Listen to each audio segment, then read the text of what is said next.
안녕하세요. 사연에 빠지다의 DJ 민영입니다. 오늘도 두 가지 사연 준비되어 있으니 재미있게 들어주시고요. 구독과 좋아요 버튼도 눌러주세요. 그럼 오늘의 사연 바로 시작해 볼게요. 안녕하세요. 살다 보니 제가 이런 채널에 사연을 보내는 날이 다 오네요. 대부분 사연들이 그렇듯 제 사연도 남편 그리고 시댁 식구들에 관련된 기막힌 이야기입니다. 저는 운 좋게도 나름대로 넉넉한 집안에서 태어나 부족할 것 하나 없이 자랐습니다. 20대 시절에 저는 친구들이 말하길 전형적인 철없는 부잣집 아가씨였습니다. 어렸을 적부터 원하는 것이 있으면 모두 가질 수 있었고 부모님께서는 외동딸인 저를 정말 예뻐해 주셨어요. 주변의 모든 어른들이 저를 예뻐라 예뻐라 하시며 호통 한번 치시지 않고 오냐오냐 키웠으니 공주님이 따로 없었죠. 세상이 마냥 아름답게만 보였습니다. 솔직히 말해서 저 스스로도 제가 철이 늦게 들었다고 생각합니다. 지나치게 순수하고 세상 물정을 모르는 아가씨였죠. 그러니 얼굴만 번지르르 하고 실속은 전혀 없는 남편 같은 남자에게 홀라당 넘어가 결혼을 한 거 아니겠습니까? 남편과 저는 대학에서 처음 만난 사이였어요. 당시 저는 경영학과의 신입생이었고 남편은 의과대학에 다니는 학생이었습니다. 친구의 소개로 만난 사이였고 저는 남편에게 첫눈에 반했습니다. 저희 둘의 나이 차이는 궁합도 안 본다는 4살 차이였어요. 철없는 신입생이 보기에 4살 차이 의대생 오빠는 그저 멋있게만 보였습니다. 남들보다 저를 좀 더 잘 챙겨주는 것 같고 다정한 말투로 걱정도 해주고 잘생긴 얼굴로 웃어주기까지 하니 저도 모르게 남편에게 마음이 갔습니다. 결국 급속도로 사이가 발전해 연인이 되었어요. 20살이 된 후 처음으로 하는 연애에 정말 행복했습니다. 그렇지만 남편은 잘난 외모와는 다르게 소문이 그닥 좋지 않은 남자였어요. 제가 남편과 교제를 시작했다는 소식에 과선배들이 하나같이 저를 걱정하기 시작했습니다. 처음에는 그저 남편과 저 사이를 질투하는 사람들이 제게 거짓말을 하는 것이라 생각했지만 시간이 좀 지나고 나니 그게 아니라는 것을 알게 되었어요. 남편은 학교에서 소문난 바람둥이였습니다. 잘생긴 놈은 얼굴값 한다고 남편이 그 말에 딱 들여맞는 인간이었던 거예요. 남편은 지독하게 여자를 밝히기로 유명한 사람이었고 소문이 어찌나 무성한지 의과대가 아닌 경영대 학생들도 전부 그를 알고 있을 정도였어요. 그 사실을 알고 있던 여자 선배들은 아무것도 모르는 신입생인 저를 걱정해 준 것이었습니다. 처음 그 소문을 듣게 되었을 때는 충격적이긴 했지만 남편이 잘생기고 매력적이니 여자들에게 인기가 많은 것은 당연한 일이라는 생각이 들었습니다. 바람둥이라는 소문도 그저 잘난 남편을 질투하는 사람들이 만들어낸 것뿐이라고 생각했고요. 하지만 남편과 교제 기간이 길어질수록 그 모든 것들이 헛소문이 아니라는 사실을 알게 되었습니다. 남편은 저를 두고 다른 여자들에게 예쁘다, 귀엽다는 등의 칭찬을 남발했어요. 심지어 제가 바로 옆에 있을 때도 마찬가지였습니다. 제가 그런 남편에게 왜 다른 여자들 칭찬을 하냐 따져 물으면 그냥 순수한 선의로 칭찬하는 거다. 사회생활의 일종이다. 그럼 난 평생 다른 사람 칭찬도 하지 말고 살라는 거냐. 오히려 적반하장으로 화를 냈습니다. 아무리 칭찬이 사회생활의 일종이라고 한들 솔직히 정상적인 남자라면 연인 앞에서 다른 여자에게 이쁘다는 등의 칭찬은 안 하는 게 맞지 않습니까? 게다가 남편은 빈번히 낯선 여자들과 단둘이 식사를 하거나 만남을 가졌습니다. 칭찬까지야 100번 양보해서 참는다고 해도 다른 여자들과 데이트 마냥 어울리는 건 도저히 견딜 수가 없더군요. 화를 내는 제게 남편은 그 여자와는 그저 친구일 뿐이다. 친구랑 둘이서 밥도 못 먹냐. 왜 내 인간관계를 네가 전부 통제하려고 하냐. 오히려 저를 이상한 사람으로 몰아갔습니다. 지금 와서 돌이켜보면 정말 말도 안 되는 논리였죠. 하지만 당시 20대 초반이었던 저는 남편만큼 노련하지 못했습니다. 게다가 순수하고 철없던 시절 처음으로 했던 연애였기에 더더욱 남편에게 휘둘릴 수밖에 없었습니다. 결국 그렇게 대학생활 내내 다른 여자들과 어울리는 남편을 지켜보기만 하다 졸업을 했어요. 가장 비참했던 것은 그런 남편에게 헤어지자는 말을 차마 꺼낼 수 없었다는 것입니다. 제가 남편을 많이 좋아했거든요. 남편은 제가 어린 시절 상상했던 백마탄 왕자님 같은 남자였어요. 잘생긴 외모에 큰 키, 다정한 성격에 무려 의대생이었으니 능력까지 좋았죠. 집안 배경에 대해서는 잘 알지 못하지만 평소 돈도 시원시원하게 쓰고 씀씀이가 큰 것 같아 보여서 부잣집 아들 같았습니다. 그렇게 꽃다운 20대 초반의 청춘을 전부 남편에게 가져다 바친 저에게 남은 것은 비참한 이별이었습니다. 남편은 대학을 졸업한 제게 이제 서로 각자의 갈 길을 가자며 냉정하게 헤어짐을 고하더군요. 어떻게 사랑이 변하냐. 나는 참을 만큼 참고 양보할 만큼 양보하며 버텼다. 그런데 이렇게 허무하게 헤어질 수는 없다. 울고불고 매달려봤지만 아무 소용이 없었습니다. 저와 헤어지고 얼마 지나지 않아 남편에게는 새로운 여자친구가 생겼다는 소식이 들려왔습니다. 사실 저와 교제하는 동안에도 다른 여자들과 양다리를 걸치고 있었을지도 모르는 일입니다. 아니요, 분명 그랬을 거예요. 그 인간은 그러고도 남을 인간이니까요. 남편과의 이별 이후 한동안은 정말 힘들었습니다. 그런 못된 놈을 잊지 못하고 그리워하는 제 스스로에게도 화가 났고 하루아침에 저를 잊고 새로운 여자를 만나 히히덕거리는 남편도 원망스러웠습니다. 하지만 시간이 약이라고 그렇게 몇 달을 괴로워하고 나니 자연스레 잊혀지기는 하더군요. 마냥 철없고 순수했던 시절이 지나 현실을 깨닫게 되었다고나 할까요? 제가 찾던 백마탄 왕자님 같은 남자는 이 세상에 존재하지 않고 진실된 사랑 같은 것도 동화 속에서나 나오는 이야기라는 것을 인정하게 되었습니다. 그 뒤로는 남들과 비슷한 연애를 해왔습니다. 적당히 조건 맞는 사람을 만나 적당히 노력을 들이다 사귀다가 성격 차이 등 문제가 생기면 미련 없이 헤어지고 다시 새로운 사람을 만나기를 반복했습니다. 그러다 보니 점점 그놈이라는 생각이 들었어요. 운명적인 상대를 만날 수 있을 거라는 일말의 기대조차 사라지게 되었죠. 부모님께서도 원래 결혼이 그런 거다. 서로 처음부터 진심으로 사랑해서 결혼하는 사람들이 어디 흔하냐. 조건 맞춰 만났다가 같이 살다 보면 정들고 그런 거라며 본인들도 선봐서 만난 사이인데 행복하게 살지 않느냐 말씀하셨습니다. 결혼 정년기가 되자 어머님께서는 주변에서 선자리를 하나 둘 알아오시기 시작했어요. 아버지께서 사업을 하셨기에 집안이 넉넉한 편이었고 저 또한 나름대로 명문대를 졸업해 번듯한 직장에 다니고 있어 조건은 꽤 좋은 편이었어요.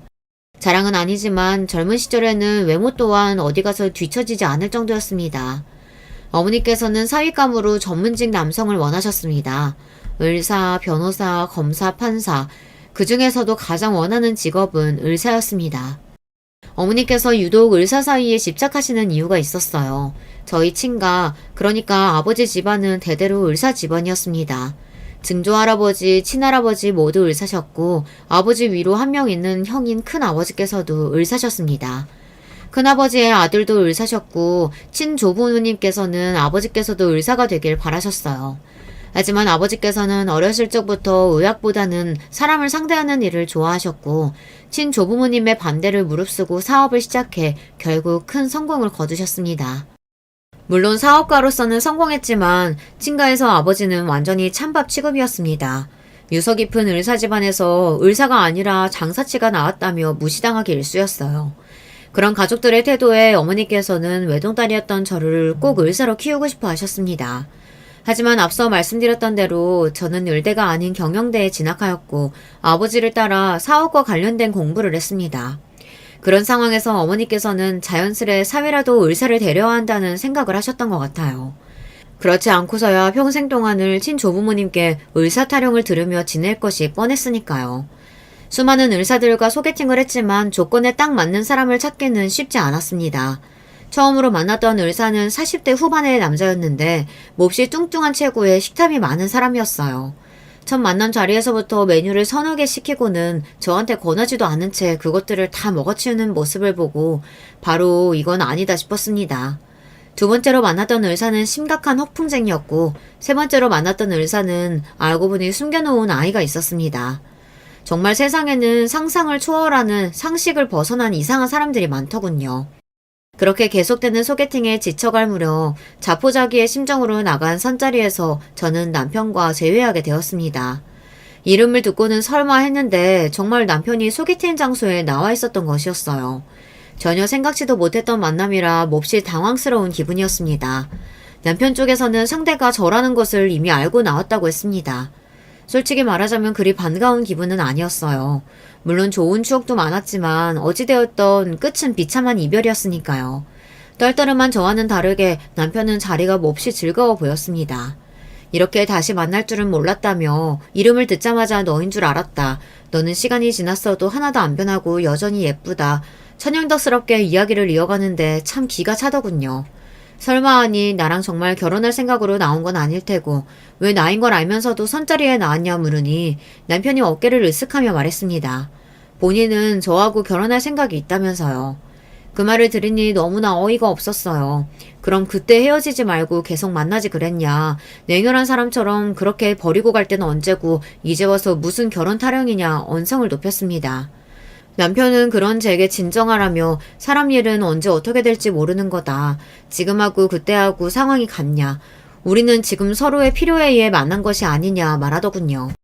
냉정하게 생각해보면 남편의 말이 맞았습니다. 저는 의사 남편이 필요했고 남편도 결혼할 여자가 필요한 상황이니 선자리에 나온 것이었죠.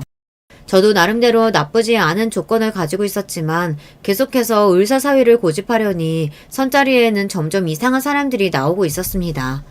어딘가 하나씩 하자가 있는 사람들이었어요. 슬슬 의사를 포기해야 하는 건가 싶을 때쯤 남편이 딱 나타난 것이었죠. 남편은 바람기가 있긴 했어도 허우대도 멀쩡하고 얼굴도 잘생기고 나이도 젊었습니다. 의대도 훌륭한 성적으로 졸업했고 성형외과 전문의 자격증이 있었고 앞날이 창창한 의사였어요. 남편이 원하는 결혼 조건은 바로 강남에 본인의 병원을 개업해 주는 것이었어요.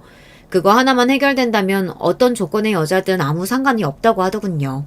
솔직히 강남에 병원을 개업해 주는 것은 아무리 저희 집안이 넉넉한 편이라고 하더라도 부담이 되는 일이었어요. 다른 것도 아니고 강남이면 다른 것보다 돈이 배로 들 테니까요. 남편은 잘 생각해보라며 어차피 결혼하고 나면 남편 병원이니 네 병원이기도 하지 않느냐. 이건 거저먹는 장사라며 본인 같은 조건의 남자는 다시는 못 만날 거라 너스레를 떨었습니다. 본인도 돈 많고 나이 많은 요처녀보다는 저와 결혼하는 편이 낫다며 이렇게 만나게 된 것도 운명 아니냐고 하더군요. 처음에는 괘씸하고 어이가 없었지만 곰곰이 생각해볼수록 남편의 말이 틀린 것도 아니었습니다. 어렸을 적에야 철이 없어 다른 여자들을 만나고 다녔지만 설마 하니 지금도 그 버릇을 못 고쳤을까 싶었어요. 적어도 최소한의 양심이 있는 사람이라면 강남에 병원을 차려준 아내에게 못할 짓은 안 하겠지 싶기도 했고요. 물론 그것들은 전부 제 아니란 생각이었습니다. 한때나마 지독하게 사랑했던 사람이니 그렇게까지 최악의 인간은 아니라고 믿고 싶었던 모양입니다. 강남에 병원을 개업해달라 요구했다는 말에 아버지께서는 처음에 난색을 표하셨습니다. 얄궂게도 당시 아버지 사업이 조금 휘청이고 있었기 때문이에요. 아버지 사업 사정이 어려운 것을 뻔히 알면서도 이런 무리한 부탁을 하려니 저도 마음이 불편했습니다.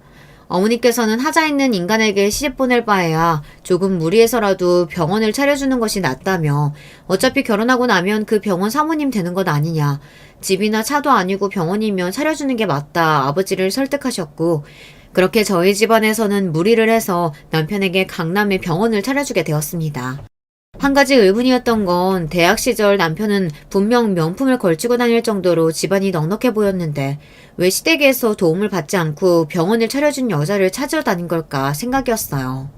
알고 보니 남편의 집안은 말 그대로 아무것도 없는 콩가루 집안이었습니다.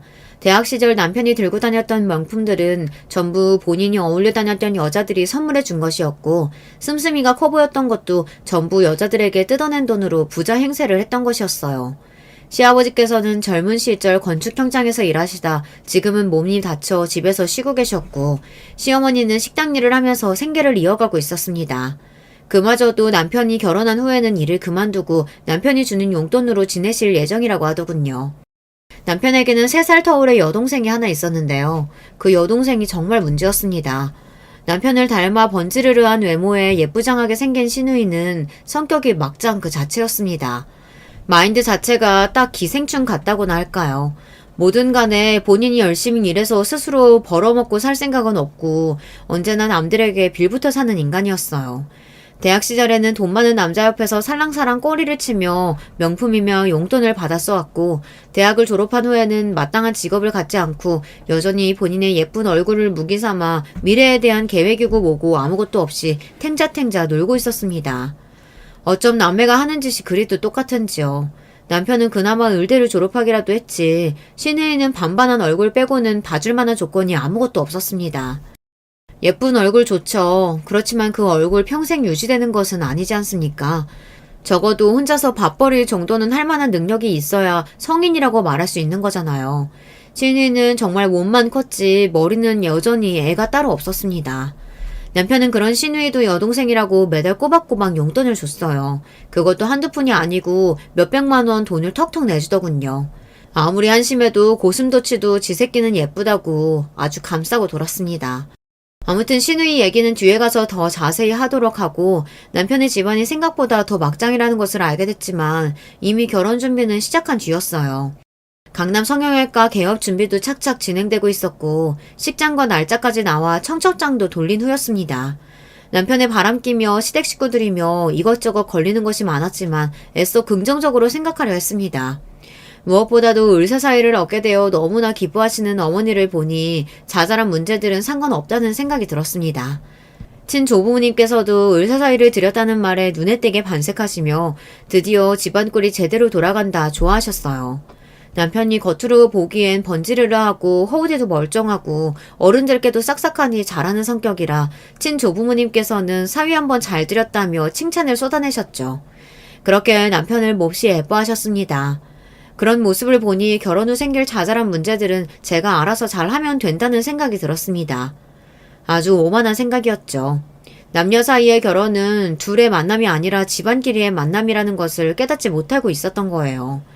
남편 친구들은 어디서 이렇게 예쁘고 병원까지 차려주는 복덩이를 만났냐며 저를 입을 모아 치켜세웠고 제 친구들도 결국엔 다시 이렇게 만나서 결혼하다니 운명이란 게 진짜 있나 보다 하며 저를 축하해 주었습니다.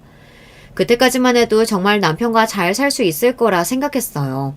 행복한 가정을 꾸리겠다는 희망에 부풀어서 결혼식을 마치고 신혼여행을 다녀올 때까지만 해도 말입니다. 꿈만 같았던 신혼여행에서 돌아온 후 저와 남편은 강남병원 근처의 오피스텔에서 신혼생활을 시작했습니다. 남편은 격떨어지게 무슨 오피스텔이냐, 아파트에 살아야 한다 고집을 부렸지만 이미 병원 개업에 너무나 많은 돈을 썼던 저희 집안에서는 강남에 있는 아파트를 구할 여력이 없었습니다. 오피스텔도 제가 모아두었던 돈의 영혼까지 끌어모아 마련한 것이었어요. 남편은 집은커녕 혼수 하나도 제대로 해오지 않았으면서 매사에 불만이 많았습니다.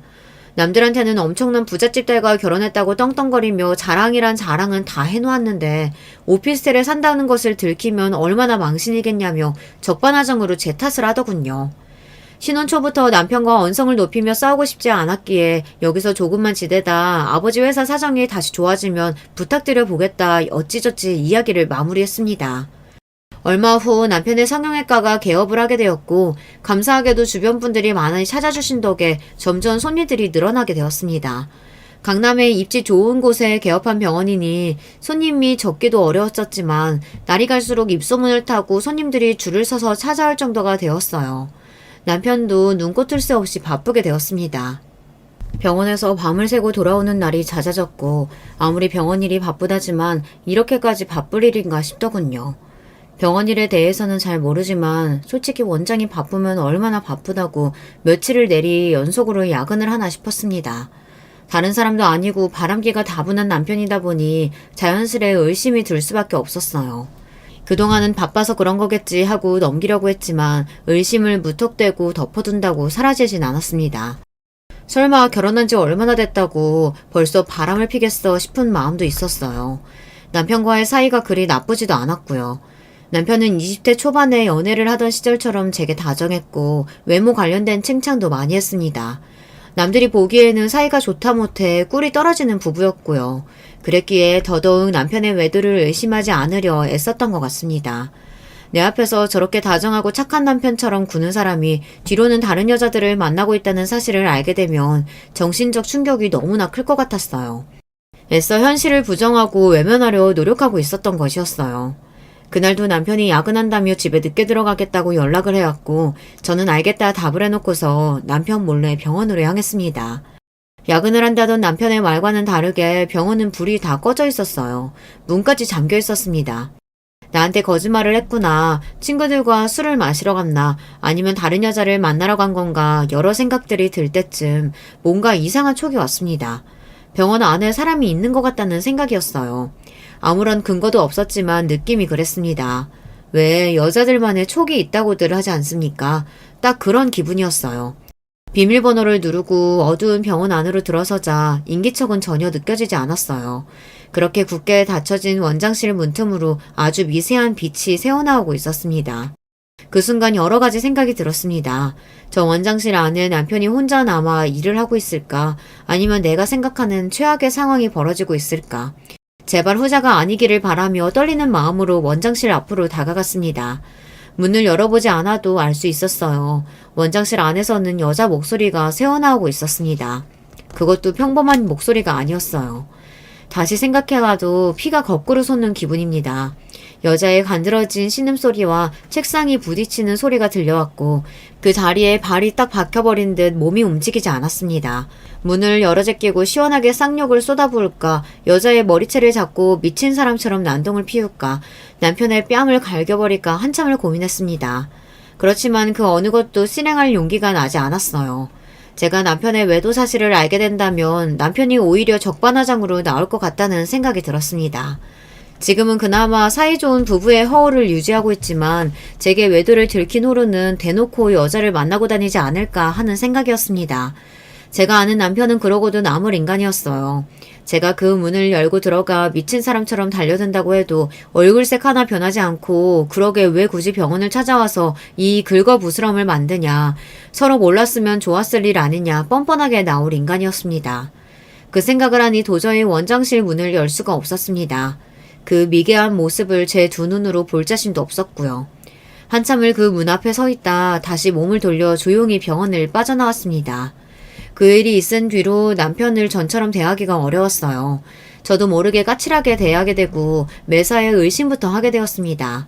남편도 미묘하게 변한 저의 태도를 눈치챈 것 같았습니다. 혹시 무슨 불만 있냐, 아니면 나한테 바라는 거라도 있냐 물어오는 남편에게 그런 거 없다, 그냥 피곤해서 그렇다 둘러대면서도 마음이 무거웠습니다. 앞으로 평생을 함께 살아야 할 사람인데 이렇게 무턱대고 감정을 묻어두는 것이 맞나 싶었어요. 그렇다고 남편의 외도 사실을 들먹이며 서로 얼굴을 붉히고 싸울 자신도 없었습니다.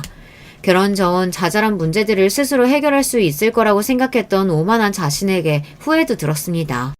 사람은 쉽게 변하지 않는다고 20대 초반에 그렇게 고생을 하며 연애를 했으면서 무슨 자신감으로 이 남자와 아무 문제 없이 행복하게 살 수 있다고 생각했던 걸까 싶었습니다. 매일같이 저를 괴롭히는 생각은 도대체 그 여자가 누구였을까 하는 의심이었어요.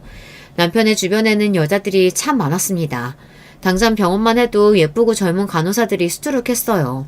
대학 동기 여의사들도 있었습니다. 병원을 찾는 손님일 수도 있었고 제가 모르는 또 다른 곳에서 만난 여자일 수도 있었습니다. 의심이 의심의 꼬리를 물고 계속해서 이어지다 보니 별별 이상한 상상까지도 다 들었고 너무나 고통스러웠어요.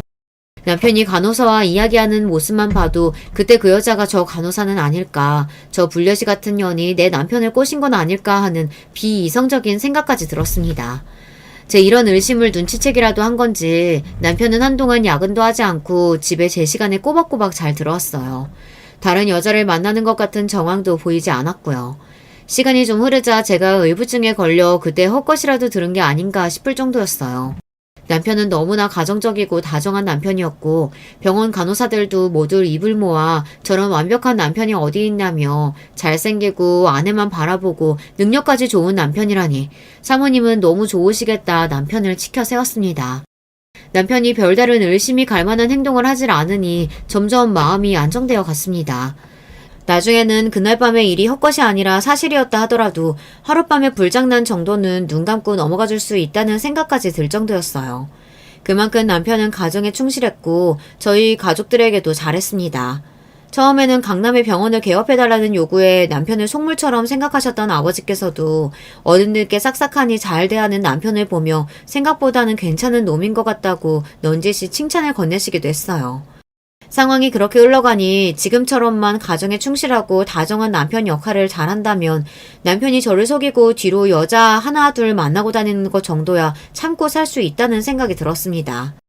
지금 생각해보면 참 말도 안 되는 생각인데 그때는 왜 그런 생각을 했는지 모르겠습니다. 어떻게 해서든 남편과의 관계를 안정적으로 유지해야 한다는 강박이 있었을지도 모르겠습니다. 강남의 병원까지 개업해가며 성사시킨 결혼인데 절대 파토낼 수 없다는 부담감이 있었던 것 같아요. 이혼하게 된다면 부모님께도 못할 짓이라는 생각이 들더군요. 저 하나만 참고 넘어가면 모두가 행복할 수 있다고 생각했던 것 같습니다.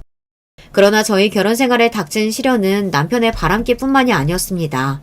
앞서 말씀드렸듯 시댁 식구들은 전부 타고난 거머리 체질이었어요. 잘 키운 아들 하나에 빌부터 세 명이 어떻게든 먹고 살려고 아등바등 애를 쓰는 사람들이었어요. 병원 개업과 동시에 시어머니께서는 식당 일을 그만두시고 남편에게 매달 500만 원씩 용돈을 요구하셨습니다. 사정이 어려우신 시부모님을 도와드리는 것이야 그리 부담스러운 일은 아니었지만 액수가 문제였습니다. 500만 원이 어디 땅 파서 나오는 돈인가요? 물론 남편의 병원 수입이 그의 몇 배가 되긴 했지만 그렇다고 그 돈을 남편 맘대로 쓸 권리가 있는 건 아니지 않습니까? 게다가 시부모님뿐만 아니라 사지 멀쩡한 시누이까지 달에 몇백씩은 기본으로 퍼주니 머리가 아플 지경이었어요. 그 문제로 남편과 여러 번 말다툼을 했지만 남편은 요지부동이었습니다. 몸이 아프신 시부모님께 달에 500만 원도 못 드리냐. 내가 한 달에 버는 돈이 얼만데 겨우 그거 가지고 쪼잔하게 그런 식으로 구냐. 그리고 여동생은 곧 있으면 본인이 알아서 잘 벌어먹어 살 거다. 취업 준비하는데 보태라고 조금씩 용돈 주는 것이 그렇게 거슬리냐. 당신은 동생이 없어서 모르는 거다. 어쩜 그렇게 뻔뻔하게 사람을 쫌생이처럼 몰아가던지요. 게다가 시누이는 남편에게 용돈을 허구한 받아다 쓰는 것도 모자라서 병원에 찾아와 무료로 시술을 받기까지 했습니다. 어쩌다 한두 번 오는 거라면 몰라도 매일매일 지치지도 않는지 필러며 주사며 눈 돌아가게 비싼 시술들을 돈이 맡겨놓기라도 한 듯이 요구했습니다. 얌전히 와서 얌전히 시술을 받고 가는 것도 아니었어요. 시누이가 병원에 오는 날이면 꼭 사고가 터졌습니다. 시누이 성격이 워낙 알가닥에 아나무인 뻔뻔 그 자체라 조금이라도 자기 마음에 안 드는 일이 생기면 앞뒤 안 가리고 따지고 들고도 했습니다. 간호사가 주사를 아프게 놨다든지 간호사들끼리 자기 뒷담화를 했다든지 말도 안 되는 트집을 잡으며 화를 내고 병원 분위기를 망쳐놓기 일쑤였어요. 참다 못한 제가 이런 식으로 행패 부릴 거면 다시는 오지 말라 쓴소리를 했지만 신우이는 제 말을 귀뚱으로 들었습니다. 본인 오빠 병원에 오는데 언니가 뭐라고 이래라 저래라 하냐면서요. 남편이 워낙에 신우이를 싸고 돌았으니 그런 방자한 태도도 이해가 갔습니다. 저도 어렸을 적에 부모님께서 하도 오냐오냐 키우신 탓에 20대까지만 해도 완전히 공주님 같은 성격이었으니까요. 그래도 저는 남편과 연애하고 사회생활을 겪으며 어느 정도 철이 들었는데 시내에는 여전히 온실속 화초 그 자체였습니다. 그것도 성격이 무지 더러운 화초였어요. 도저히 상식적인 대화가 통하지 않는 상대였고 몇 번 말다툼을 하고 난 뒤로는 똥이 무서워서 피하나 더러워서 피하지 하는 생각으로 멀리하게 되었습니다. 매달 500만 원씩 받는 용돈으로는 부족하셨는지 시어머니께서는 틈만 나면 제게 전화를 해 이거 해달라 저거 해달라 요구를 하셨습니다. 다른 집 며느리들은 패키지로 크루즈 여행을 보내준다더라. 누구 집 엄마는 생일 선물로 명품백을 받았다더라 하면서 어찌나 부담을 주시던지요. 참다 못해 제가 이런 전화는 당신이 알아서 해결하라 남편에게 한마디 하자 남편은 어머니가 평생 이런 것들을 제대로 누려보신 적이 없어서 요즘 좀 신이 나신 거다. 겨우 전화 몇 번 했다고 그게 그렇게 불만이냐 바로 제 탓을 했습니다. 평소 같았으면 지고 넘어갔겠지만 그때는 도저히 참을 수가 없었어요. 당신 가족들한테 매달 생돈을 몇백만 원씩 보내주는 것도 아까운데 명품백에 크루즈 여행까지 갖다 바쳐야 하냐 언성을 높이자 남편은 우리 가족들이 남도 아니고 어떻게 말을 그따위로 할 수 있냐며 화를 내더군요. 결국 그 싸움 이후로 남편과의 사이가 눈에 띄게 서먹해졌고 한동안 가정에 충실하던 남편은 다시 바깥으로 돌기 시작했습니다. 그러던 어느 날 남편은 갑자기 제게 20억짜리 아파트를 사겠다며 일방적인 통보를 해왔습니다. 너무나 갑작스러운 이야기에 그게 무슨 말이냐 묻자 그동안 이 좁아터진 오피스텔에서 사느라 너무 힘들었으니 이사를 가야겠다는 겁니다. 돈이 어디 있어서 20억짜리 아파트를 사냐 되묻자 남편은 병원을 담보로 대출을 받겠다고 했습니다. 저는 그런 남편에게 말이 되는 소리래라. 막말로 병원은 지금 장사가 잘 되지만 언제 망할지 모르는 일이다. 만약 의료사고라도 터져서 병원이 문을 닫게 되면 그 빚은 다 어떻게 갚으려고 그러냐. 남편을 뜯어말렸지만 남편은 고집불통이었습니다. 무조건 20억짜리 아파트에서 살아야만 병원장 체면이 선다며 아파트로 이사간 후 지금까지 미뤘던 집들이도 다 치워버리겠다며 큰 소리를 떵떵 치더군요. 결국 저희는 병원을 담보로 20억 대출을 받게 되었어요. 그 과정에서 병원 명의를 남편 앞으로 옮기게 되었습니다. 여러모로 걸리는 것이 많았지만 남편이 한 번 한다 하면 무조건 해야만 직성이 풀리는 성격이라 어쩔 수가 없었습니다. 그렇게 저와 남편은 오피스텔을 처분하고 아파트로 이사가게 되었어요. 확실히 고가의 아파트다 보니 평수도 오피스텔과는 비교할 수 없을 정도로 넓고 인테리어도 고급지게 잘 되어 있더라고요. 남편은 아파트에 몹시 만족하며 이제야 본인과 딱 맞는 고급스러운 집에서 살게 되었다며 좋아했습니다. 넓은 집에서 살게 된 것 자체는 저 또한 좋았지만 앞날이 조금 막막하긴 했어요. 남편이 병원 실장과 내연관계라는 것을 알게 된 건 이사를 막 마쳤을 쯤이었습니다. 회사를 마치고 남편과 함께 집에 돌아가기 위해 오랜만에 병원에 들렸는데 간호사 한 명이 종이박스에 짐을 싸고 있더라고요. 가까이 다가가니 얼굴이 엉망이었습니다. 무슨 일이 있었냐 조심스레 물으니 저를 보고는 몹시 놀라더군요. 괜찮으니 편하게 말해봐라 타이르자 간호사는 잠시 망설이다가 입을 열었습니다. 본인은 이 병원에 들어온 지 이제 막 2달이 된 막내 간호사인데 실장님의 갑질에 못 참고 오늘부로 일을 그만두었다고요. 막내 간호사는 그만두는 마당에 전부 말씀드리겠다며 제게 정말 놀라운 이야기를 쏟아냈습니다. 병원 실장과 저희 남편이 예연관계라는 사실을 병원의 모든 간호사들이 다 알고 있다. 그런데 실장이 입단속을 시켜서 사모님 앞에서는 다들 원장님께서 아내 바라기니 뭐니 말도 안 되는 소리를 하는 거다. 사모님이 안 계실 때는 실장이 지가 진짜 원장님 부인이라도 되는 듯 갑질을 하고 간호사들을 부려먹는다. 실장 갑질에 못 이겨 그만둔 간호사들이 한둘이 아니다. 저도 버텨보려고 했는데 도저히 못 해먹겠어서 나가는 거다. 못 믿겠으면 지나가는 간호사들 붙잡고 물어봐라. 둘이 바람피고 있는 거 모르는 간호사가 없다. 다들 한통속이다. 도무지 믿기지 않은 이야기를 쏟아내는데 머리가 띵해졌습니다.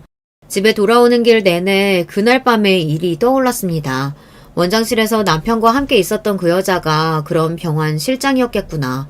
그 실장은 평소에 일도 빠릿빠릿하게 잘하고 제게도 싹싹하게 굴던 여자라 개인적으로 예뻐하던 동생이었습니다.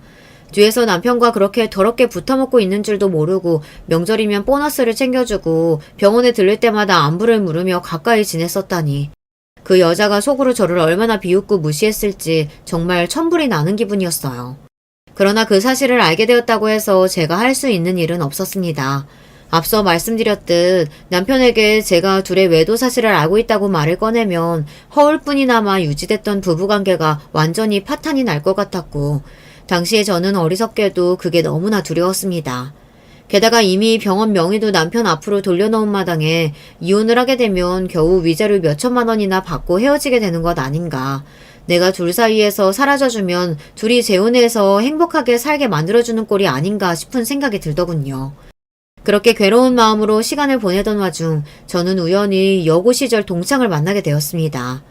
동창은 고등학교 시절 저와 가장 친하게 지냈던 친구였는데 20살이 되자마자 외국으로 유학을 떠났다 얼마 전 한국으로 돌아왔다고 했어요. 입국하자마자 제가 생각나서 연락처를 수소문해 연락을 해왔다고 했습니다. 한창 힘든 시기를 보내고 있던 터라 오랜만에 만난 친구가 너무나 반가웠습니다. 친구와 이런저런 근황 이야기를 나누다가 술이 몇 잔 들어가니 남편 이야기를 하게 되었어요. 실은 남편이 병원 실장과 바람을 피고 있다. 그러니 이 상황을 어떻게 해결해야 할지 모르겠다.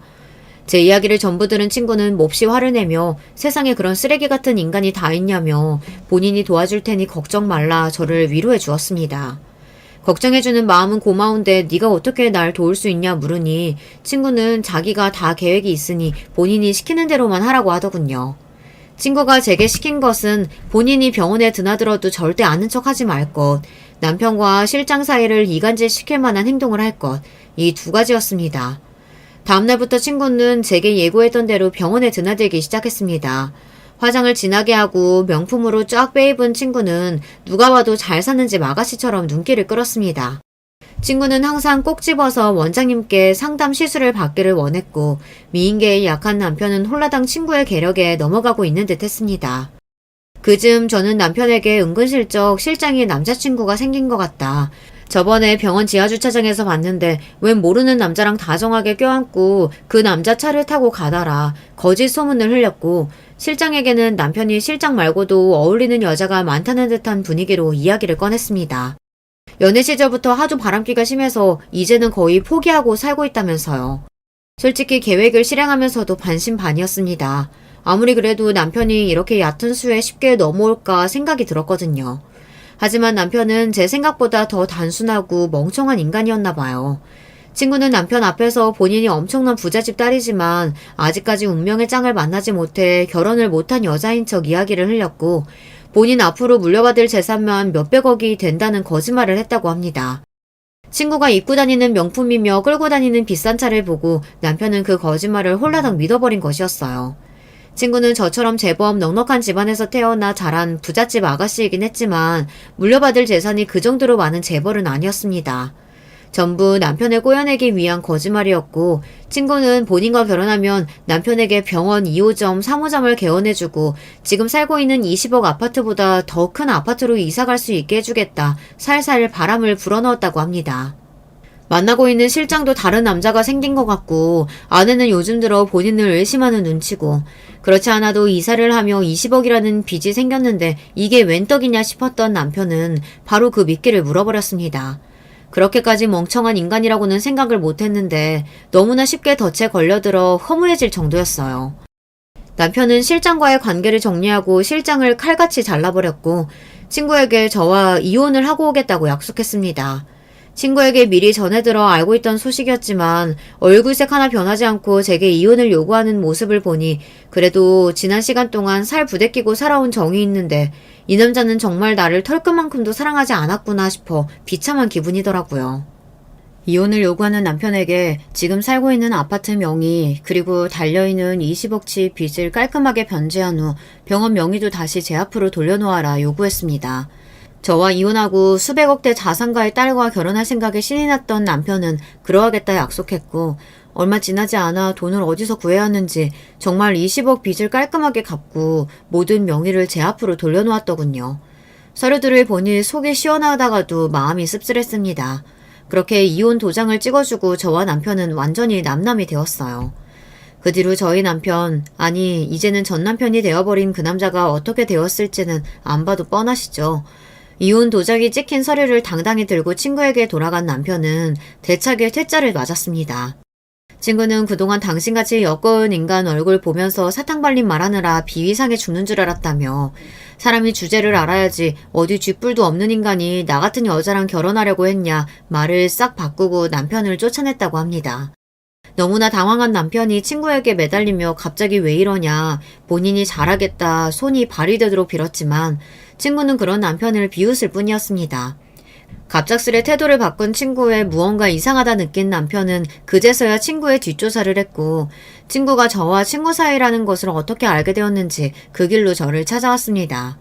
이건 명백한 사기행위고 기만행위다. 애초부터 친구랑 짜고 쳐서 나를 속여먹은 것 아니냐. 경찰에 신고하겠다 소리를 빽빽 질러대는 남편에게 신고를 하려면 어디 해봐라. 무슨 죄목으로 집어넣을 거냐. 남녀가 연애를 하다 마음이 안 맞으면 헤어질 수도 있는 것 아니냐. 내 친구가 너한테 이혼하라고 칼을 들이밀고 협박을 했냐. 아니면 너한테 재산을 다 주겠다고 서약서를 쓰기로 했냐. 친구 말 듣고 홀라당 이혼해버린 건 너 스스로 아니냐. 어디서 남의 탓을 하며 언성을 드높이냐. 저도 지지 않고 악을 썼습니다. 알고 보니 남편이 병원 앞에 달린 20억치 빚을 다 갚을 수 있었던 이유는 시부모님의 도움 덕분이었어요. 가진 것이 아무것도 없다며 제게서 매달 몇백만 원씩 돈을 받아가셨던 시부모님께서는 시골에 숨겨두었던 땅이 제법 크게 있으셨던 모양이더라고요.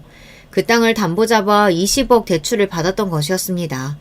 어차피 친구와 재혼하게 되면 다 갚을 수 있는 돈이라고 생각했던 것이죠. 그러나 친구에게 대차게 까여버린 지금 그 돈을 갚을 수 있는 방법은 사라졌고 남편 앞으로는 병원이고 아파트고 아무런 명의가 남아있지 않았습니다. 시부모님께서는 조상 대대로 내려온 땅을 뺏기게 생겼다며 나쁜 년, 발칙할 년, 때려 죽어도 시원찮을 년년 거리시며 제게 욕을 쏟아내셨고 남편도 마찬가지였어요. 이젠 그런 모습을 봐도 아무런 화조차 나지 않았습니다. 그저 불쌍하고 역겨운 인간들이라고 생각이 들 뿐이었죠. 그뿐만 아니라 시누이도 본인 명의로 대출을 받았던 모양이었어요. 그것도 제2금융권에서요. 마땅한 직업도 없는 여자가 어디서 돈을 빌렸나 했더니 사채를 끌어다 쓴 것 같더라고요. 시부모님이 가지고 계시던 땅으로는 20억이라는 큰 돈을 마련할 수가 없었죠. 남편이 시누이를 설득해 사채를 쓰게 한 것 같았습니다. 본인이 재혼만 하면 바로 갚고 너한테도 돈을 떼어주겠다 설득해 사채까지 쓴 모양이던데 신이는 본인 인생 어떻게 책임질 거냐며 남편에게 따지고 들고, 남편은 내가 그동안 너에게 가져다 준 돈이 얼만데 배은망덕하다며 어디서 큰 소리냐 신우이의 뺨을 때리고 아주 난리도 아니었습니다. 그 모습을 보고 있으려니 머리가 아파질 지경이라 경찰 부르기 전에 당장 내 눈앞에서 꺼지라고 소리를 질렀고, 남편은 병원만이라도 본인 명의로 돌려달라며 뻔뻔하게 요구를 해왔습니다. 그런 남편을 보니 참 기가 차더라고요. 도대체 사람이 어떻게 그렇게까지 뻔뻔하고 아나무인일 수 있나. 애초에 그 병원도 우리 아버지가 개업해 주신 것 아닌가. 처음부터 당신 손에는 아무것도 없었다. 전부 당신이 자초한 일이고 욕심부린 벌이다. 이제 당신 애들하고는 평생 엮이고 싶지 않으니 말도 안 되는 소리 하지 말고 썩 꺼지라고 했습니다. 그러나 말로 해서 들을 인간들이었다면 애초에 저를 찾아오지도 않았겠죠. 명의를 돌려주기 전까지는 절대 집에서 한 발자국도 못 움직인다고 말도 안 되는 고집을 부리는 통에 결국 경찰서들을 불러 어거지로 끌어냈습니다. 그날 이후로도 계속해서 연락을 하고 집에 찾아오기에 결국 아파트를 비우고 부동산에 내놓았습니다. 애초에 혼자 살기에는 20억짜리 아파트가 너무 크기도 했고요. 처음 이혼한다는 소식에 몹시 슬퍼하시던 어머니께서도 내막을 다 알고 나시고는 왜 그동안 그런 일들이 있었는데도 말하지 않았냐며 그동안 고생 많았다 저를 위로해 주셨어요. 아버지께서는 내 그놈 처음에 병원 차려달라고 말할 때부터 그런 파렴치한 놈인 줄 알았다며 언성을 높이셨습니다. 그래도 어찌됐든 병원은 물론 아파트까지 전부 제 명의로 돌렸고 깔끔하게 합의 이혼까지 했으니 불행 중 다행이라고 생각했습니다. 남편과 깔끔하게 이혼할 수 있도록 도와준 친구에게는 정말 고마운 마음뿐이에요. 일이 다 마무리되고 친구에게 필요한 것이 있으면 뭐든 말해라. 네가 원한다면 아파트 명의를 네 앞으로 돌려줄 수 있다 말했지만 친구는 고개를 가로저었습니다. 자기가 한 일은 그저 옆에서 남편을 살살 꼬여낸 것뿐이고 친구로서 이 정도 일은 아무것도 아니라면서요. 입장을 바꿔서 만약 저였어도 본인이 이런 상황에 처해 있었으면 발벗고 나서도 도와주지 않았겠냐면서 부담스럽게 친구 사이에 큰돈 주고받지 말자 딱 잘라 제 선물을 거절했습니다. 이제 막 한국에 돌아와 아는 사람도 없고 심심했는데 이혼도 했으니 앞으로 본인과 자주 만나 밥도 먹고 놀아달라며 너스레를 떠는데 너무 고마운 마음이었습니다. 친구와는 지금도 일주일에 2-3번씩 만나 함께 식사도 하고 쇼핑도 하는 가까운 사이예요. 휘청이던 아버지 사업은 최근 들어 다시 제자리를 찾아가고 있고 병원도 세를 내주어 매달 큰돈이 월세로 들어오고 있습니다. 아파트가 팔리면 그 돈은 전부 부모님께 그대로 드릴 생각이에요. 어렸을 적부터 저를 키워주시고 제가 결혼할 수 있도록 어려운 상황에도 병원까지 개업해주신 분들께 약소하게나마 보답한다고 생각하려고요. 어머니께서는 아이도 없고 아직 젊은 나이니 더 늦기 전에 재혼처를 알아보시고 싶은 눈치였지만 저는 남편과의 일을 겪고 나서 결혼 생각이 싹 사라졌습니다. 앞으로 한동안은 남자한테 눈길도 주지 않을 것 같아요. 그동안 마음고생한 스스로에게 재충전할 시간을 주고 싶습니다. 그리고 아무리 생각해도 전 남자 보는 눈이 너무 없는 것 같아요. 그런 쓰레기 같은 인간에게 2번이나 반해 제 무덤을 스스로 팠으니 말입니다. 좀 더 나이가 들고 연륜이 생기면 괜찮은 남자를 알아볼 수 있게 될지도 모르는 일이지만 일단은 남자보다 제 일에 집중하려고 합니다. 대학 동기들을 통해 건너 들려오는 소문으로는 전 남편은 서울 구석에서 페이닥터로 일하고 있다고 하더라고요. 그마저도 일하는 족족 빚 갚는 데 써야 할 테니 온 가족이 옹기종기 모여 어디 반지 앞방에서나 살고 있을지 모르겠습니다. 이제는 신경 쓸 필요도 없고 궁금하지도 않은 이야기입니다. 빚쟁이들에게 쫓겨가며 불쌍하게 살고 있든 끼니도 제대로 해결하지 못하고 거지들처럼 길거리에 나앉아있든 전부 자업자득이라고 생각합니다. 애초에 남편이 바람도 피지 않고 쓸데없는 욕심만 부리지 않았다면 평생 시댁 식구들 모두 남편에게 빨대 꽂고 잘 살 수 있었을 텐데요. 남편이 멍청한 데다 욕심만 많았던 덕에 제가 이렇게 시원하게 복수에 성공했으니 나름대로 고마운 일일지도 모르겠네요. 어찌되었던 제 이야기는 여기서 마무리하겠습니다. 들어주신 모든 분들께 감사드리고 모두 좋은 하루 되시길 바랄게요. 안녕하세요. 저는 서울 사는 50대 여자입니다. 요즘 부쩍 날씨가 더워졌는데 여러분은 어떻게 지내세요? 에어컨과 선풍기가 없다면 저는 벌써 더위를 먹었을 거예요. 유난히 더위에 약해서 여름이 되면 몸에 열이 나고 땀도 무척 많이 흘린답니다. 밖에 나갈 때는 걸어야 하는 상황이 오면 반드시 양산을 들고 나가곤 해요. 집에서도 항상 얼음물을 먹을 정도로 더위에 약한 제가 오늘은 이 무더위를 날려버릴 시원한 사연을 가져왔습니다. 제가 인생을 살며 참 다사다난했는데요. 그 중에서도 제일 시원한 사이다 사연이랍니다. 이 사건을 생각하면 자다가도 웃음이 나올 정도로 통쾌한 사연이니 끝까지 집중해서 들어주세요. 오늘 얘기할 사연은 바로 제 딸과 관련된 사연이랍니다. 이 사연을 듣는 분 중 혹시 자식이 있는 분들 있으세요? 모든 부모라면 공감할 텐데 제 인생은 딸을 낳기 전과 후가 아주 다르답니다. 사실 딸이 태어나기 전의 인생은 잘 기억도 나지 않아요. 우리 미영이 학교에서 엄마 없다고 누가 놀려도 절대 기죽지 마. 알겠지? 네 엄마는 너를 얼마나 사랑했는지 몰라. 비록 몸이 좋지 않아서 이른 나이에 하늘로 갔지만 아빠는 엄마가 하늘에서 우리를 보고 있다고 생각해. 나도 우리 엄마가 항상 아빠랑 내 주변에 있다고 생각해. 그리고 학교에서 애들이 엄마 없다고 놀려도 나는 아무렇지도 않아. 그런 사소한 놀림에 상처받지 않으니까 아빠도 내 걱정은 안 해도 돼. 아휴, 네 엄마 닮아서 말은 청산유수다. 우리 미영이 말하는 것을 보면 꼭 먼저 죽은 네 엄마가 생각이 나. 네 엄마도 진짜 똑똑하고 당찬 여자였거든. 아무튼 아빠는 우리 미영이가 행복하게 살았으면 좋겠어. 저는 엄마가 없이 자라서 제 소원은 내 자식에게 사랑을 많이 주는 엄마가 되는 거였습니다. 학창시절에 엄마가 없다고 놀림을 받는 일도 적지 않았지만 그럴 때마다 상처를 받고 의기소침하진 않았어요. 그저 지나가는 과정이라고 생각했습니다. 힘들 때마다 오히려 공부에 매진했더니 성적도 높아서 나중에는 친구들이 저를 놀리지도 않았어요. 미영아, 그렇게 혼자 도서관에 남아서 제일 마지막까지 공부하더니 결국 대학에 합격했구나. 진짜 축하한다. 선생님은 미영이가 이렇게 좋은 대학에 입학할 줄 알았어. 높은 성적으로 서울에 있는 대학에도 합격했었어요. 슬프지만 우리 아빠가 벌어오는 돈은 많지 않았습니다. 이렇다 할 능력이 없어서 제대로 된 직장에 다니지 못했어요. 그저 공사장에 가서 막노동으로 하루 벌어 하루 먹고 사는 형태였습니다. 그런 아빠를 원망하거나 하지는 않았지만 등록금이 없어 결국 다니던 대학을 자퇴할 때는 눈물이 나왔어요. 미영아, 미안하다. 아빠가 우리 딸 대학에 힘들게 들어갔는데 그거 끝까지 다니게 하지도 못하고 너한테는 그냥 미안한 마음뿐이다. 아빠는 하늘에 있는 네 엄마 얼굴을 어떻게 보니? 저승에서 만나면 그저 미안하다고 또 빌어야지. 아빠 왜 울어? 울지 마. 나도 사실 속상하긴 해.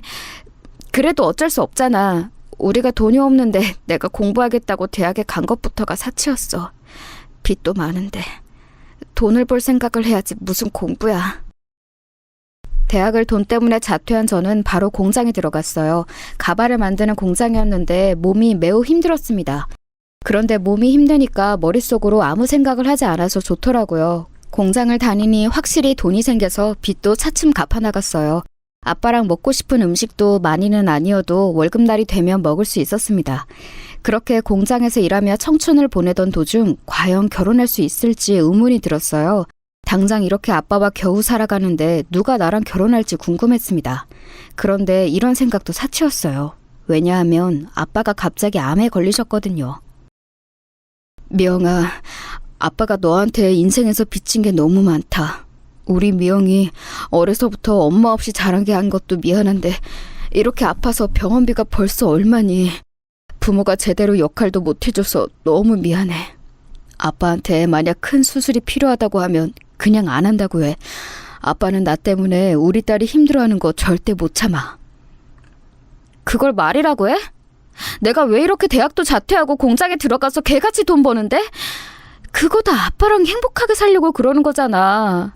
나한테 유일한 가족인 아빠랑 어떻게든 이 험한 세상 살아보려고 애쓰는 거 몰라? 도대체 왜 그런 말을 해? 아빠는 본인이 암에 걸려서 미안하다고 사과를 몇 번을 했는지 몰라요. 그런 아빠를 보며 참 속상했습니다. 왜 제 인생은 이런 건지 하늘의 원망도 많이 했어요. 그러다 저는 운명처럼 어떤 남자와 사랑에 빠지게 되었는데 그 남자는 아빠가 입원한 병원의 의사였어요. 아빠의 병을 간호할 사람을 찾지 못해서 제가 공장에 가는 시간이 아니면 무조건 병원에 갔거든요. 아까 아버님 기침하시던데 지금은 목 괜찮으세요? 따뜻한 물 많이 드시게 하세요. 그리고 가습기도 조금 더 큰 걸로 쓰는 게 좋아 보여서. 여기요. 이거 제가 가지고 있던 건데 지금 쓸 일이 없어서 드릴게요. 아버님 쾌차하시길 진심으로 바래요. 아, 감사합니다. 가습기 고마워요. 감사하게 받을게요. 매번 이렇게 담당도 아닌데 챙겨주셔서 진심으로 감사드려요. 저 없을 때도 아빠 많이 보러 오신다고 들었어요. 우리 아빠를 이렇게 신경 써주시다니 제가 몸둘 바를 모르겠어요. 그 의사는 아예 다른 병동에서 일하는 사람이었는데 유독 우리 아빠와 저에게 관심을 표현했습니다. 시간이 지나며 그 관심은 저한테 가진 호감에서 비롯된 거라는 것을 저도 알게 되었죠. 그러면서 의사는 저에게 적극적으로 다가오기 시작했습니다. 가정 형편이 안 좋아 연애하고는 담쌓고 살던 저라 참 얼떨떨했어요.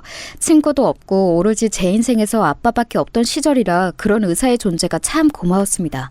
조심스럽고 진지하게 시작한 의사와의 관계는 제 인생에 많은 영향을 끼쳤어요. 제가 일하느라 병원에 오지 않으면 의사가 대신해서 아빠를 돌봐주었습니다. 저는 아빠한테 진심으로 대하는 모습을 보며 마음을 완전히 의지하게 되었어요. 그렇게 제가 의사와 한 번에 결혼에 성공했으면 이 사연을 제보하지도 않았을 거예요. 남자가 저에게 진지하게 결혼하자고 얘기한 바로 며칠 뒤 어떤 아줌마가 저를 찾아왔어요. 병동에서 아빠의 간호를 하고 있는데 누가 찾아와서 제 머리채를 잡았습니다. 아빠가 다행히 잠을 자고 있던 상태라 머리가 잡힌 채로 아줌마를 복도로 꺼내왔어요. 누구세요? 갑자기 들어오셔서 이러면 어떡해요? 아줌마! 이게 무슨 짓이에요? 경찰 부를 거예요? 야, 이년아, 경찰? 불러! 네가 우리 아들 꼬셨지? 어디서 우리 아들하고 결혼할 생각을 해? 집안도 근본도 없는 주제. 우리 아들이 뭐가 부족해서 너 같은 애랑 결혼해? 너 당장 내 아들한테서 떨어져. 대학도 안 나오고 공장 다니는 년이 감히 의사랑 결혼하려고 꼬리를 쳐? 미쳤어? 미쳤냐고? 바로 그 사람은 제가 결혼을 약속한 남자의 엄마였어요. 복도가 울리도록 쩌렁쩌렁하게 소리를 질러서 지나가는 환자와 간호사들이 다 쳐다보았습니다. 선생님, 여기서 이러시면 안 돼요. 지금 안정을 취해야 하는 환자도 많고 다른 곳에 가서 얘기해 주시겠어요? 학생! 이 손님 데리고 다른 곳으로 가서 얘기하고 와요. 이거 놔요! 야, 네가 입이 있으면 말을 해봐. 양심이 어디 간 거야? 감히 고졸 주제 의사랑 결혼하려고 해? 애초에 그런 목적으로 의사 하나 잡아서 인생 피려고 했지? 꿈도 꾸지 마. 내 눈에 흙이 들어가도 나는 내 아들하고 너 같은 년 결혼 못 시켜. 알겠어? 슬프게도 너무 어렸던 저는 아줌마의 욕설에 아무 대응하지 못했어요. 그리고 아줌마가 하는 말에 반박을 심하게 할 수도 없었죠.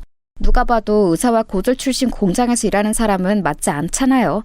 그래서 그저 눈물을 흘리고 있었는데 그때 남자가 호출을 받고 사건이 발생한 곳으로 달려왔습니다. 어머니, 여기서 뭐 하시는 거예요? 미영 씨, 죄송해요. 제가 며칠 전에 결혼 얘기를 슬며시 꺼냈는데 우리 부모님이 아직 옛날 분들이라. 엄마, 제가 잘 설명한다고 했잖아요. 설명? 다 필요 없어. 나는 죽어도 저 여자랑 결혼 못 시키니까 그렇게 알아. 다 죽어가는 환자를 장인어른으로 모시고 싶니? 네가 하도 착하고 순진해서 뭘 모르나 본데. 저 여자가 애초에 다 우리 재산을 노리고 접근한 거라고. 저는 제가 만나던 그 의사가 얼마나 잘난 집안인지 몰랐어요. 그저 저를 위로해주고 하도 우리 아버지를 잘 챙겨줘서 만났던 거였거든요. 그렇게 한바탕 소동이 지나가고 저는 결혼 생각을 접게 되었습니다. 미영 씨, 내가 대신 미안해요. 우리 엄마가 이렇게 병원에 찾아와서 난리칠 줄은 전혀 몰랐어요. 그러니까 결혼하지 말자는 그 말 취소하면 안 될까요? 저는 미영 씨를 보자마자 첫눈에 반했어요. 제 인생에서 미영 씨 같은 사람을 다시 만날 수는 없을 것 같아요. 미영 씨를 놓치면 계속 후회할 것 같아요. 저도 진영 씨가 좋아요. 그런데 결혼이라는 건 우리가 서로 사랑한다고 사랑만으로 할 수 있는 건 아니잖아요. 그러니까 우리는 여기까지가 맞는 것 같아요. 저도 결혼보다는 지금 아버지 회복에 집중하고 싶어요. 검사 결과를 들으니 아빠도 얼마 남지 않았다고 하더라고요. 실제로 아빠는 그때 암 말기여서 건강이 위독한 상태였어요. 그래서 저는 결혼해서 빨리 아기를 가지고 아빠에게 온전한 가정을 이뤘다는 것을 자랑스럽게 보여주고 싶었거든요. 그런데 이렇게 병원까지 찾아와서 말릴 정도면 결혼 자체가 힘들겠다는 생각이 들었습니다. 진영 씨, 미안해요. 우리 그냥 여기까지만 하고 정리해요. 저는 지금 머릿속에 아빠 걱정으로 가득 찬 상태고 진영 씨 어머님하고 대치하고 싶지 않아요. 다른 불필요한 생각을 하고 싶지 않아요. 미안해요. 그동안 진짜 고마웠어요. 이 은혜는 고맙게 생각해요. 미영 씨, 저는 미영 씨 절대 포기 못해요. 미영 씨가 괜찮아질 때까지 그저 기다릴게요. 우리 부모님의 반대도 제가 어떻게든 해결할게요. 그러니까 안 좋은 생각은 하지 말아요. 지금은 상황을 지켜보도록 해요. 저는 남자에게 그만 만나자고 이별을 고했고 아빠 간호에 집중했어요. 그 뒤로 남자의 엄마도 저를 찾아오지 않았습니다. 그렇게 아빠에게 집중한 지 1년 뒤에 아빠는 그만 엄마 곁으로 떠났습니다. 그때 제 나이가 24살이었는데 지금 생각하면 저 나이에 어떻게 버텼는지 모르겠어요. 한순간에 부모를 다 잃은 저는 너무 속상했고 세상이 원망스러웠습니다. 또한 의지할 곳이 너무 필요했어요. 사실 헤어지자고 했지만 의사는 계속해서 제 곁을 지켜주었습니다. 심지어 아빠가 돌아가시는 그 순간에도 제 옆에 있었어요. 결혼할 때도 계속 끼니를 챙겨주고 아빠에게 필요한 것들을 많이 챙겨주었죠. 헤어졌지만 헤어진 상태로 아무도 보지 않았을 정도였어요. 미영 씨, 아버지 돌아가신 거 안타깝게 생각해요. 그동안 너무 고생 많았어요. 미영 씨는 할 만큼 하셨어요. 하늘에서 아버님도 따님 뿌듯하게 생각하실 거예요. 그러니까 너무 상심하지 말고 미영 씨는 미영 씨의 인생을 살도록 해요. 진영 씨 고마워요. 안 그래도 요즘 의지할 곳이 절실한데 이렇게 저를 생각해 주다니 감동이에요. 제가 힘들 때마다 제 옆에서 누구보다 힘이 되는 존재라 얼마나 고마운지 몰라요. 저는 그렇게 의사와 다시 만나게 되었어요. 부모님이 없이 혼자 남겨진 저한테 저 남자는 제 구원자였습니다. 그렇게 시작된 연애는 참 행복했어요. 둘이 있으며 세상을 다 가진 기분이 들었습니다. 하지만 동시에 결혼 생각을 시작하며 속이 갑갑했어요. 시부모님의 반대를 어떻게 해결할지 걱정되었죠. 미영 씨가 무엇을 걱정하는지 알아요. 하지만 우리 서로를 누구보다 사랑하잖아요. 그러니까 아무리 부모님이 반대해도 우리 물러서지 말아요. 우리의 사랑은 누구보다 견고하잖아요. 제가 결혼 얘기가 나오면 표정이 어두워지니 의사는 그런 저를 안심시켰어요. 그때 저는 아빠와 살던 단칸방에서 살던 때였고 공장은 그만둔 상태였습니다. 아빠가 죽은 뒤로 자꾸 다른 생각이 나서 일에 집중할 수가 없었거든요. 미영 씨, 저와 결혼해서 집에서 아이를 키우며 사는 것은 어때요? 저는 예전부터 제 아내가 따뜻한 저녁밥을 하고 기다리는 것을 바랬어요. 미영 씨라면 현명하고 다정하니까 제가 원하던 아내의 역할을 잘 해낼 것 같아요. 저도 미영 씨가 그렇게 바라던 남편에 걸맞게 행동할게요. 제가 걱정할 때마다 남자는 확신을 주었습니다. 그래서 물러설 곳도 없이 저는 시댁에 인사를 가게 되었어요. 그런데 여러분, 저는 처음 인사 간 날 시댁 안으로 들어갈 수도 없었습니다. 여기가 어디라고 저 천한년이 찾아와? 우리 집에 만만해? 감히 고졸에다 직업도 없으면서 친정도 없는 주제에 의사 집안에 빌붙을 생각을 해? 내가 절대 안 된다고 몇 번을 말했냐? 당장 돌아가 내 아들한테서 떨어져! 시어머니는 급기야 집안에서 소금을 가져와서 저에게 뿌리기 시작했습니다. 너무 모욕적이었지만 그때는 물러설 생각이 없었어요. 저한테 이 남자는 이미 제 전부였거든요. 엄마 그만해요. 저는 미영 씨가 아니라면 결혼하고 싶지 않아요. 제 운명의 상대를 만났다고 했잖아요. 도대체 언제까지 이러실 거예요? 그렇게 엄마가 사랑하는 아들이 결혼하고 싶은 상대를 드디어 만났는데 제발 허락해주세요. 내 아들을 어떻게 홀렸길래 우리 착한 아들이 이렇게 나오니? 내 아들이 어떤 자식인 줄 알아? 무려 3대 독자라고. 너 같은 애가 건들 사람이 아니야. 양심이 어디 있는 거야? 내 아들하고 결혼할 여자가 한 트럭이야. 어머니, 제가 잘할게요. 저 진짜 어머님이 원하시면 대학도 다시 입학할게요. 저 고졸이지만 입학은 명문대에 입학했었어요. 돈도 결혼 허락만 해주시면 공장에 다녀서 많이 벌게요. 실망시키지 않도록 최선을 다할게요. 제발 허락해주세요. 듣기 싫다. 당장 내 집에서 꺼져. 여보, 경찰 불러. 말이 안 통하네. 시어머니는 생각보다 반대가 정말 심하셨어요. 결혼 허락을 받으려고 얼마나 애를 썼는지 모릅니다. 그때는 이 남자가 아니라면 제 인생에 결혼과 사랑은 없을 거라 생각했어요. 그래서 어머니가 반대할수록 남자와 저는 더 가까워졌습니다. 이 고난만 버티면 모든 것이 우리 뜻대로 될 것 같았어요. 결국 1년 동안의 결혼 허락 기간이 지나고 남자와 저는 결혼할 수 있었습니다. 그 비결은 바로 남자가 호기롭게 부모님에게 말했어요. 저 미영 씨와 결혼하지 못한다면 집안 병원을 물려받지 않을 거예요. 지금 다니는 병원도 사직서를 내고 어디 시골에 들어가서 혼자 스님이 되어 살도록 하겠습니다. 이렇게 미영 씨와의 결혼이 간절하고 꼭 하고 싶어요. 의사 면허를 가지고 사직서를 실제로 쓰고 시부모님께 보여줬다고 하더라고요. 결국 시아버지가 본인 병원을 남자가 물려받는다는 조건으로 결혼을 허락하셨어요. 그렇게 결혼에 성공한 저는 이제 행복 시작이라고 생각했습니다. 물론 그 생각은 제 오산이었어요. 왜냐하면 오히려 불행이 시작되었거든요. 너는 의사 남편을 두었으면 당연히 새벽 4시에 일어나서 아침밥을 할 생각을 해야지. 지금이 몇 시인데 퍼질려 자고 있니? 나 같으면 내 인생에 의사 남편이 나타났으면 황송해서 잠도 못 잤을 텐데 너는 속도 좋다. 시아버지는 결혼 허락을 하시며 남편과 제가 꼭 시댁에서 같이 살길 원하셨어요. 그래서 살던 단칸방을 정리하고 시댁에서 신혼생활을 시작했는데 너무 힘들었습니다. 시어머니는 결혼 전부터 저를 마음에 들어하지 않으셨잖아요. 결혼식을 올리고 같이 산 뒤로는 더욱 심해졌어요. 특히 남편이 없으면 저를 더 대놓고 싫어하셨습니다. 남편이 있어야 그나마 대놓고 욕하거나 뭐라 하지 않으셨죠. 그래서 저는 집에서 항상 남편이 집에 오길 바라고 말았어요. 예, 너 지금 뭐 하는 거니? 지금 너는 음식이 입으로 넘어가? 당장 내일이 제삿날인데 재료도 다듬고 손님 받을 준비를 해야지. 친척들이 다 오시는데 이렇게 한가하게 앉아서 밥을 먹을 때야? 아휴, 이래서 근본 있는 집안의 사람을 들여야 하는 건데.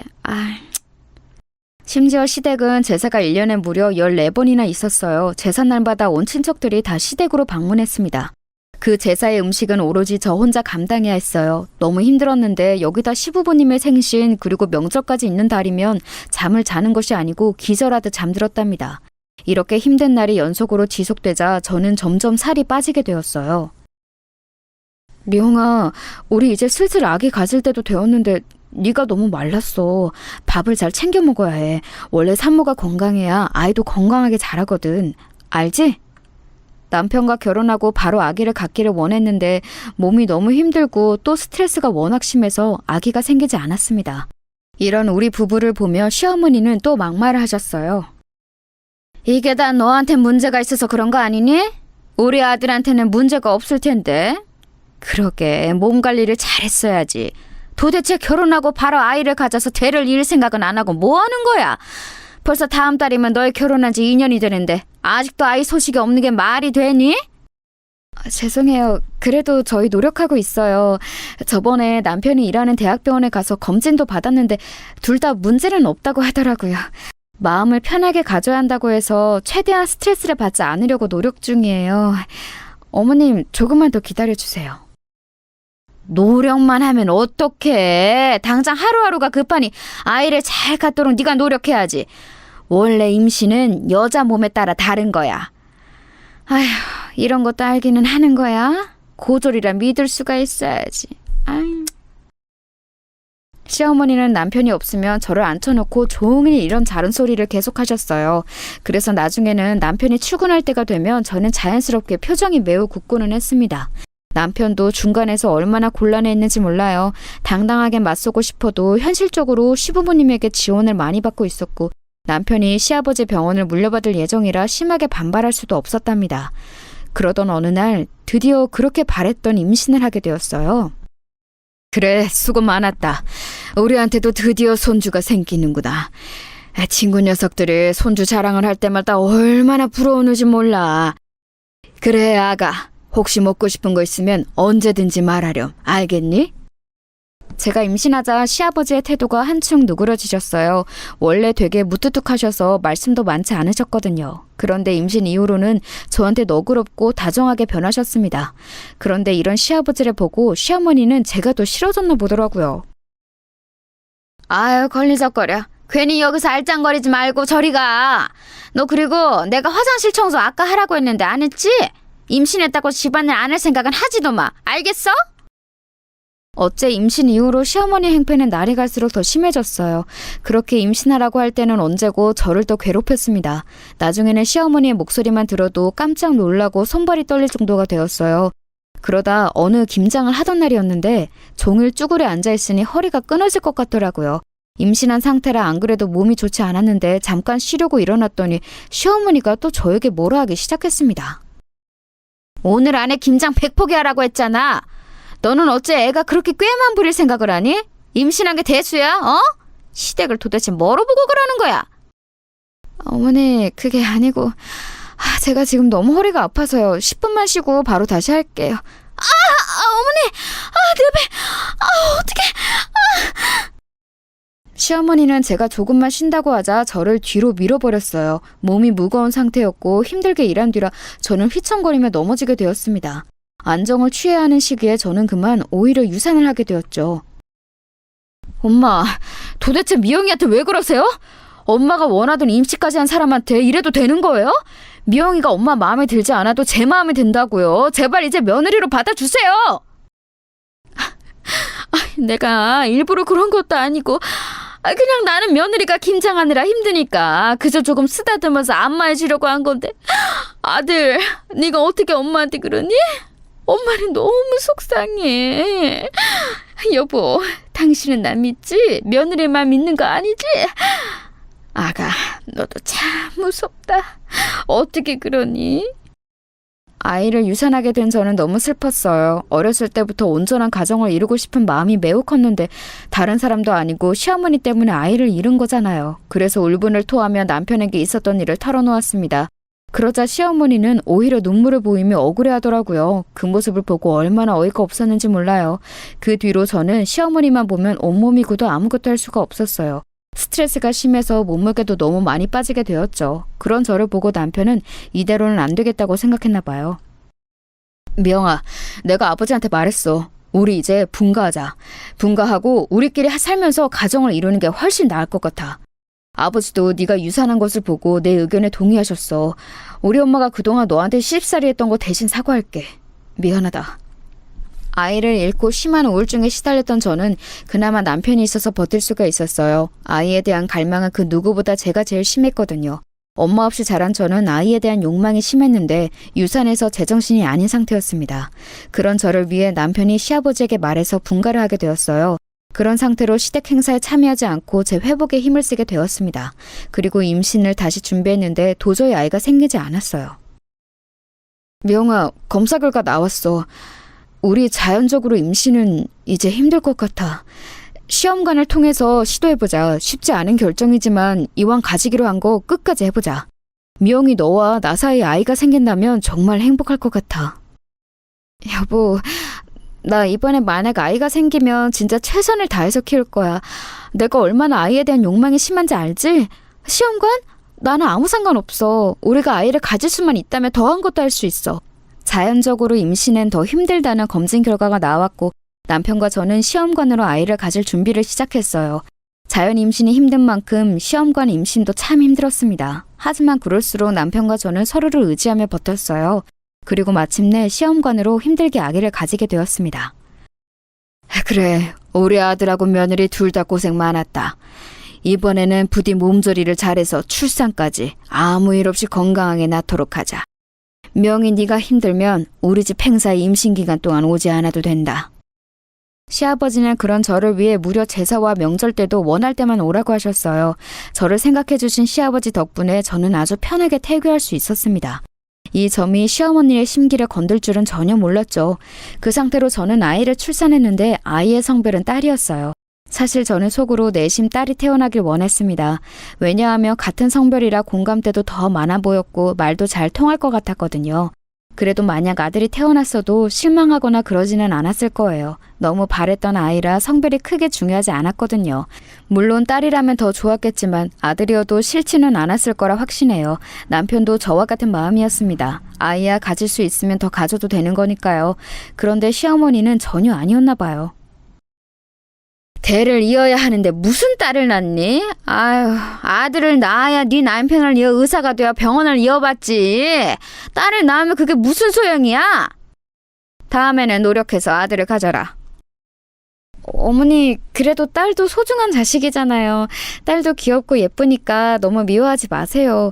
우리 영지 남편 닮아서 눈도 크고 예쁘잖아요? 대를 잇는 건 아들이야.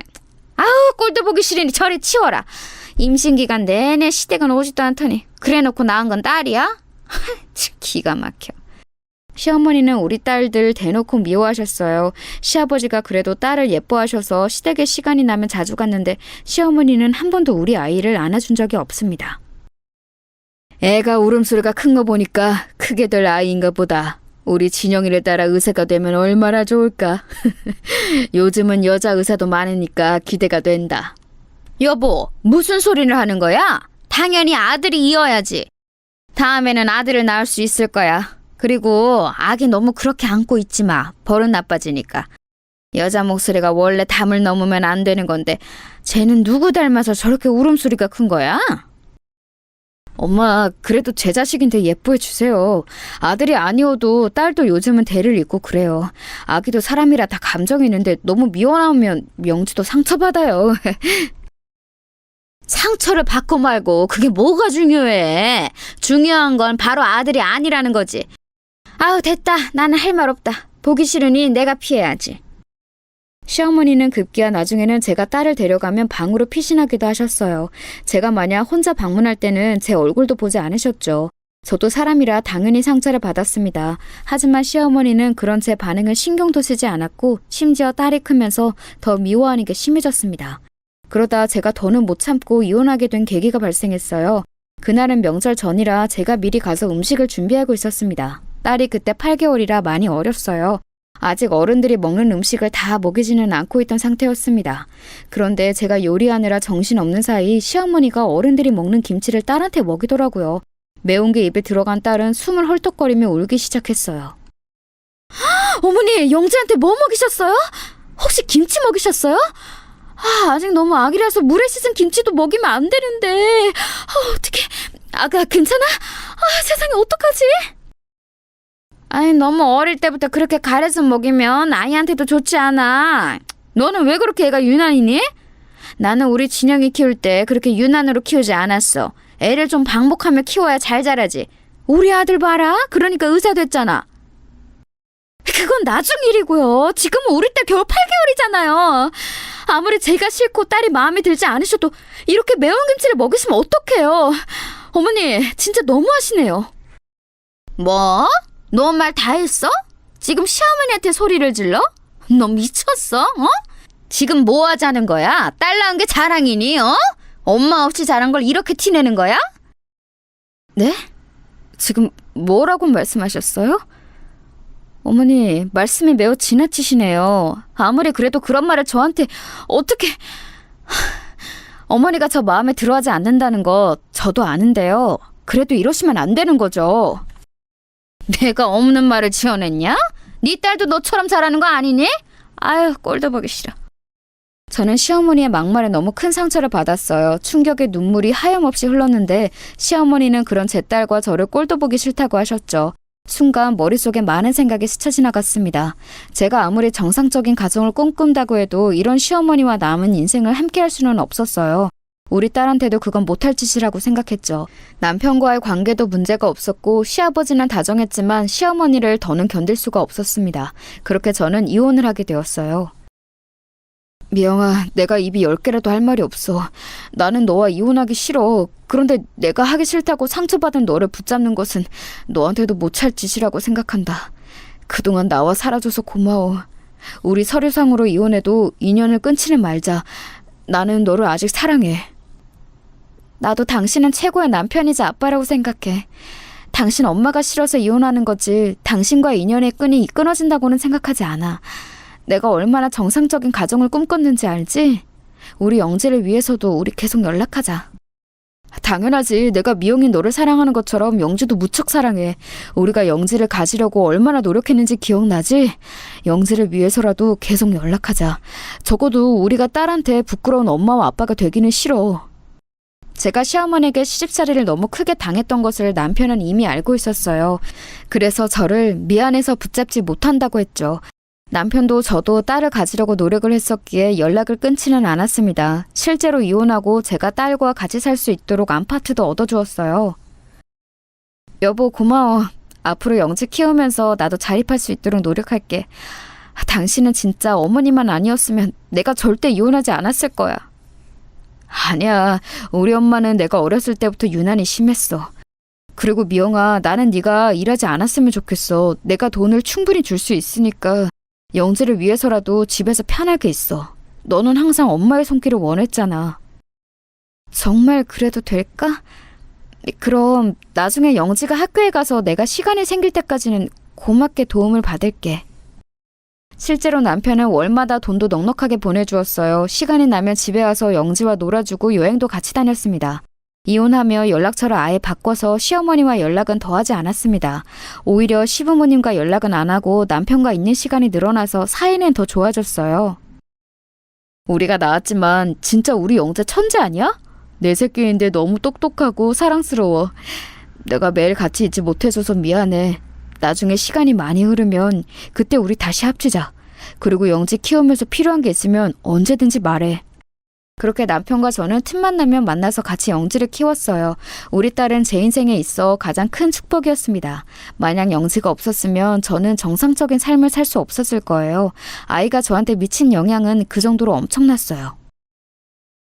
엄마, 나 오늘 학교에서 1등해서 상장 받았어. 선생님이 잘했다고 칭찬해줬어. 너무 기뻐서 받자마자 엄마한테 보여주려고 가져왔어. 아빠한테도 전화로 알려주자. 뭐? 1등? 세상에, 확실히 우리 딸은 아빠 머리를 닮았네. 아빠가 들으면 너무 좋아하겠다. 너무 수고했어. 영지야, 사랑해. 딸이 자라면서 이혼 가정이라고 차별을 받을까 얼마나 걱정했는지 몰라요. 남들이 뭐라 하는지는 전혀 관심 없었고 저는 상관이 없었는데 딸의 상태가 걱정되었죠.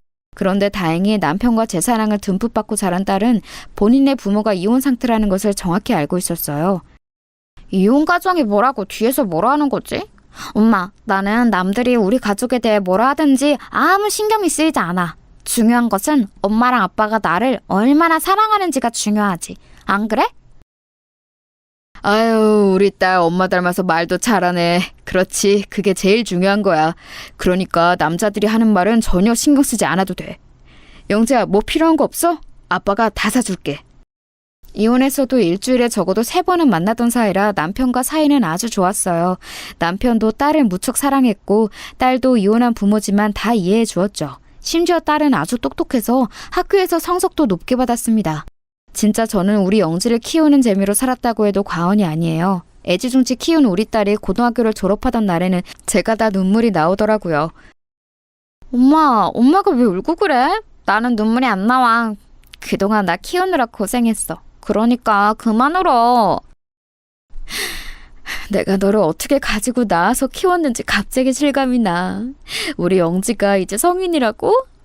그렇게 작던 네가 성인이라니 엄마는 너무 기뻐. 여보, 당신도 믿기지 않지? 우리 딸이 성인이래. 우리가 영지를 가지기까지 얼마나 많은 일이 있었어. 그러니까 말이야, 감회가 새롭다. 그래도 결과적으로 우리가 이렇게 다 건강하고 행복하게 사니까 얼마나 다행이야. 나는 미영이 네가 행복하면 나도 좋아. 딸은 서울에 있는 명문대학에 입학했어요. 워낙 똑똑한 아이라 대학에 가서도 장학금을 타기도 했습니다. 열심히 공부도 하고 연애도 하던 딸은 우수한 성적으로 졸업했어요. 제가 대학을 졸업하지 못했던 것을 기억하시나요? 그래서 딸이 대학을 졸업할 때도 감회가 새로웠답니다. 이렇게 영지는 저한테 딸이자 제 인생의 전부였어요. 대학을 졸업하고 대기업에 입사한 딸은 몇 년 일하더니 글쎄 결혼하겠다며 사위를 데려왔습니다. 안녕하세요, 장모님. 영지한테 얘기 들었습니다. 혼자 영지 키우느라 고생 많으셨어요. 앞으로 제가 영지 손에 물 한 방울 묻히지 않게 하겠습니다. 사위는 아주 듬직한 풍채를 가지고 있었어요. 서글서글한 인상이 아주 좋았습니다. 저런 남자라면 우리 딸을 믿고 보낼 수 있겠다 싶었어요. 그런데 남편도 같이 있었는데 사위가 돌아간 후 남편이 저에게 슬며시 말을 꺼냈습니다. 그런데 뭔가 찜찜해. 말로 설명할 수 없는 그 무언가가 있어. 뭔가 걸리는데. 뭘까? 내가 너무 예민하게 반응하는 건가? 아이, 여보, 왜 그래? 그래도 우리 영지가 드디어 결혼하는데 괜히 안 좋은 생각하지 마. 대수롭지 않게 넘기고 딸과 사위의 결혼을 진심으로 축하했습니다. 남편이 도움을 많이 줘서 호화스러운 결혼식을 올릴 수 있었어요. 행복해하는 딸의 얼굴을 보고 저는 눈물이 멈추질 않았습니다. 우여곡절이 유독 많았던 인생인데 그래도 하나밖에 없는 딸이 드디어 결혼하니 감개무량했어요. 영재야, 행복하니? 결혼 생활은 어때? 엄마는 네가 물가에 내놓은 아이 같아. 우리 딸 혹시 먹고 싶은 거 있어? 엄마가 너 가졌을 때는 그렇게 귤이 먹고 싶었는데. 나는 결혼하길 잘한 것 같아. 엄마랑 둘이 살 때도 행복했는데 확실히 결혼하니까 이런 게 사랑이구나 느껴져. 먹고 싶은 것은 남편이 사주고 있으니까 그런 걱정하지 마. 엄마, 내가 이따 다시 연락할게. 딸이 결혼해서 집을 나갔어도 저는 늘 그리웠어요. 결혼하며 다른 지역으로 가서 시작했기 때문에 더 걱정되었죠. 그런 딸에게 전화를 걸어 자주 안부를 확인하고는 했답니다. 그런데 이상한 일이 일어났어요. 평소에 딸과 저는 적어도 이틀에 한 번은 문자로라도 안부를 주고받았거든요. 그런데 딸에게 아무런 연락이 오지 않더라고요. 그런 기간이 일주일이 지나자 저는 남편에게 말했어요. 영재한테 연락이 일주일이 넘게 없어. 무슨 일이 생긴 거 아닐까? 원래 이렇게 연락이 안 되던 애가 아닌데. 사위한테 연락해볼까? 그래? 내가 전화해볼게. 이상하다. 그러고 보니 나에게도 딱히 연락이 없네. 원래 영재가 나한테 먼저 연락을 자주 했었거든. 남편과 저는 이상함을 눈치채고 사위에게 연락했더니 대수롭지 않게 받더라고요. 아, 영지요? 아마 집에 있을 거예요. 제가 연락하라고 할게요. 장모님 걱정하셨군요. 너무 걱정하지 마세요. 사회에 연락을 받고 종일 딸의 연락을 기다렸는데 아무리 기다려도 연락이 오지 않았어요. 남편과 저는 진지하게 경찰에 신고할까 고민했습니다. 여보, 아니야. 일단 신고하기 전에 사위 회사에 가보자. 사위 얼굴을 보면 우리가 눈치챌 수 있을 거야. 남편의 말을 듣고 저는 남편과 같이 사위의 회사에 찾아갔습니다. 사위는 우리 부부를 보고 활짝 웃으며 반겼어요. 그 모습을 보고 내심 속으로 긴장을 풀게 되었습니다. 우리 영지가 도통 연락이 되질 않아. 저번에 자네가 말한 대로 연락을 계속 기다렸는데 안 오더라고. 찾아갈까 생각했지만 사돈댁과 같이 사니까 그럴 수도 없고. 그런데 우리 딸이 걱정이 돼가지고 이렇게 찾아왔어. 일하는데 방해해서 미안하네. 아니에요, 장모님. 저는 이해합니다. 그리고 사실 제가 일부러 말하지 않았던 사실이 있어요. 장인어른 장모님, 사실 영지가 많이 아파요. 그래서 미국에 요양 보냈어요. 영지가 절대 부모님께 알리지 말라고 해서 끝까지 비밀로 하려고 했는데. 뭐라고? 그게 무슨 말인가? 아니, 우리 영지가 어디가 아파? 자세히 말해보게. 나는 처음 듣는 내용이야. 큰 병원에서 검진했는데 영지의 몸에 악성 종양이 있다고 하더라고요. 그래서 영지가 의사인 아빠에게 알리기 싫다며 미국으로 갔어요. 영지, 그래도 내년에 다시 한국에 올 거니까 조금만 기다려주세요. 급기야 사위는 얼굴을 손에 묻고 오열하기 시작했어요. 저는 너무 놀라 사실이 믿기지 않았습니다. 우리 딸이 아픈지도 모르고 저는 연락을 기다렸던 거였어요. 그렇게 남편과 사위의 회사를 나오는데 그 순간이었습니다. 여보, 이상해. 아무리 생각해도 이건 말이 되지 않아. 내가 지금 병원을 운영하고 우리 아버지도 병원장이었잖아. 영지 우리 병원에서 최첨단으로 건강검진을 매년 받아. 아무 이상이 없었는데 결혼하고 갑자기 악성종양? 내가 아까 병명을 물어봤는데 대답하지 못했어. 이건 분명 우리 딸에게 무슨 문제가 있는 거야. 뭐? 그러면 어떡해? 우리 영지 어떡해? 경찰에 신고해야 할까? 아니, 그건 너무 섣부른 선택이야. 일단 우리끼리 해결하자. 그래야 오히려 우리 딸의 안전을 보장받을 수 있어. 여보, 좋은 생각이 났어. 우리가 사돈댁에 불시에 방문해서 카메라를 설치하는 거야. 남편과 저는 더는 지체하지 못한다고 판단했어요. 그래서 소형 카메라를 구입해서 무작정 사돈댁을 방문했습니다. 어머, 여긴 어쩐 일이세요? 잠시만요. 집이 더러워서요. 조금만 기다리세요. 금방 열어드릴게요. 사돈은 우리를 보자 심하게 당황했어요. 연락도 없이 불쑥 찾아가는 행동이 예의가 없다는 것을 알고 있었지만 그때는 그런 게 신경이 쓰이지도 않았습니다. 20분 정도 기다린 후에 사돈댁으로 들어갔더니 우리 딸의 흔적은 보이지 않았어요. 제가 사돈과 얘기하는 사이 남편은 몰래 잘 보이는 곳에 카메라를 설치했습니다. 그리고 여러분, 믿을 수 없는 일이 일어났어요. 남편과 저는 그날 밤 바로 우리 집으로 와서 노트북에 카메라 원격 조정하고 지켜봤습니다. 그런데 노트북으로 보이는 화면을 보고 저는 너무 놀라서 말을 할 수가 없었어요. 야, 너희 부모 오늘 왔다 갔던 거 알지? 적당히 네가 아파서 외국 갔다고 했으니까 나중에 연락 오면 그렇게 말해. 알겠어? 빨리 청소하고 빨래 하라고. 화장실 청소 안 해? 아까 회사로 찾아와서 얼마나 놀라는지 몰라. 장인어른은 의사라더니 그렇게 시간이 많나? 전현하고 최대한 연락 못하게 해. 엄마가 잘 감시하란 말이야. 나중에 우리가 그 병원 구워 삶아서 차치한 다음 팽하자고. 좋아. 돈이 역시 최고야. 그렇지? 우리 똑똑한 아들 덕분에 엄마가 인생 피게 생겼다. 사돈과 사위는 우리 딸에게 서슴없이 욕설과 더불어 막말을 내뱉었습니다. 우리 딸은 기가 팍 죽어서 집안일을 하녀처럼 하고 있었어요. 제가 이혼한 이유가 시어머니의 못된 시집살이 때문이었잖아요. 그래서 그 광경을 보고 저와 남편은 이를 갈며 바로 우리 딸을 구하러 사돈댁으로 쳐들어갔습니다. 남편을 보니 손에는 망치가 들려 있었죠. 우리가 문을 쾅쾅 두드리자 분명히 안에 있으면서 인기척을 내지 않더라고요. 이 망할 놈들아, 문 열어! 내 딸 데리고 안에 있는 거 다 알아. 안 열어? 경찰에 신고하기 전에 문 열어! 자식을 구하기 위해 부모는 어떠한 짓도 할 수 있다는 것을 저는 그때 알게 되었어요. 남편은 현관문을 망치로 내리찍어서 문을 열고 들어갔습니다. 엄마, 아빠! 나는 엄마의 아빠가 나 보러 올 줄 알았어. 나 살려줘. 보고 싶었어. 딸은 우리 부부의 얼굴을 보자마자 눈물을 터뜨렸어요. 제가 우리 영지와 함께 눈물을 흘리는 동안 남편은 말 그대로 사돈의 집을 때려 부수기 시작했습니다. 아니 잠시만요. 이거 뭐하는 짓이에요? 장인어른 일단 진정하시고 제 말 들으세요. 누가 당신 장인어른이야? 됐어 이 사람아. 비켜! 이 망할 놈들이 감히 내 딸을 괴롭혀? 당신들 각오해. 남편은 온갖 사돈의 집안 살림을 다 때려 부쉈습니다. 저도 지켜보는 것만으로도 얼마나 뿌듯하고 통쾌했는지 몰라요. 말리는 사위와 사돈에게 저는 말했습니다. 당신들 이거 사기 결혼이야. 우리 남편 의사인 거 알지? 카메라에 다 녹화되어 있으니까 각오해. 알겠어? 이 집도 우리 남편이 사준 집이잖아. 결혼 전에 그렇게 잘 보이려고 하더니 다 이런 속셈이 있었어? 아이고 잠시만요. 우리 무슨 오해가 있었던 것 같은데 그게 아니고 아이고 우리가 일부러 그런 게 아니고 오늘만 그랬던 건데. 됐어 꺼져. 우리가 이제껏 지원해줬던 거 다 뱉어내. 남편과 저는 하나밖에 없는 우리 딸의 결혼을 위해 많은 돈을 썼거든요. 실제로 사돈과 같이 사는 그 집도 우리 남편이 해준 거였어요. 작정하고 사기 결혼을 한 저 망할 놈의 집안을 용서할 수 없었습니다. 결국 그렇게 집에 있는 모든 것들을 망치로 부수니 마음이 편안했어요. 엄마랑 아빠가 날 구해주지 않았으면 나는 핸드폰도 없이 계속 집안일만 하며 잡혀 있었을 거야.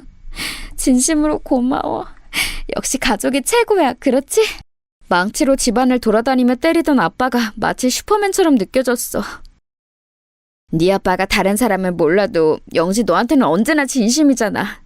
엄마랑 아빠는 너를 위해서 그 무엇이든 할 수 있어. 그 사기꾼들은 잊고 이제 우리 딸의 인생을 살도록 하자. 딸은 다행히 남편과 제 극진한 간호 덕분에 금방 정신적인 충격에서 벗어날 수 있었어요. 그 뒤로 당연히 이혼했고 지금은 저와 함께 행복하게 살고 있답니다. 결혼하지 않고 저와 평생 살 거라는